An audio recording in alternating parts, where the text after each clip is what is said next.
All right, now let's say we have in this utility class, we have a service that calls an external service. Remember, in the example I gave earlier, we're using this UAD service as a mock or as an example of a service that is calling perhaps, let's say, another microservice. So imagine that this is calling another external service. If you come back here and let's say we have a function that gets a UID, but it's calling it's using the UID service. And we want to mock this. But this is not a bean. This is just a regular class. As you can see, it's a regular Kotlin class. So we want to write a test for this and say, let's say, for example, we want to just have a test that says, let's test the UID that's returned. So in this case, let's say we have a test and it's called function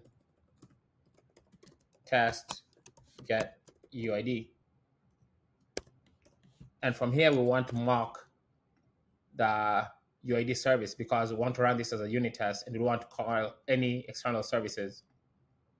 So what I'm going to do here is we'll come to the personal utilities test and we need to add the mock annotation. It's a Mockito annotation. And then you declare the UID service that we're mocking. So we have that. But then we also need to declare an extension, a Mockito extension class. And the way we do that is by adding an extend with annotation here that takes in the Mockito extension class.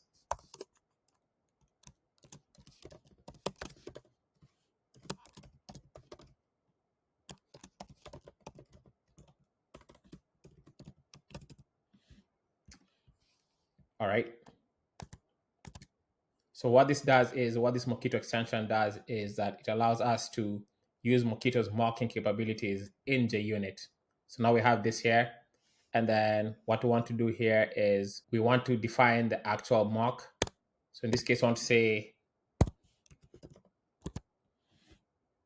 when the UID service calls this method, then let's just return UUID. So let's say this is our UID here.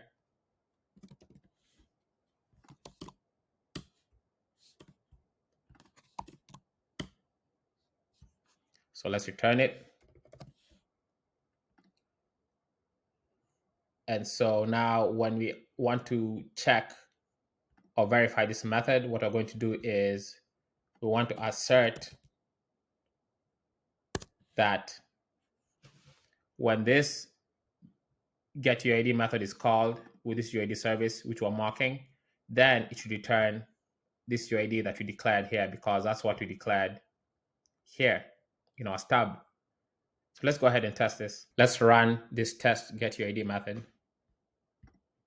And it passes. So that means that our mock annotation works correctly. So it takes this UID service and creates a mock. And then in this tab, we define what we want that mock to do, which is return this UID. So when this happens here, when this call happens, it's going to return this UID up here. And then we just assert that the UID returned is equal to what we defined. So that's how the mock annotation works.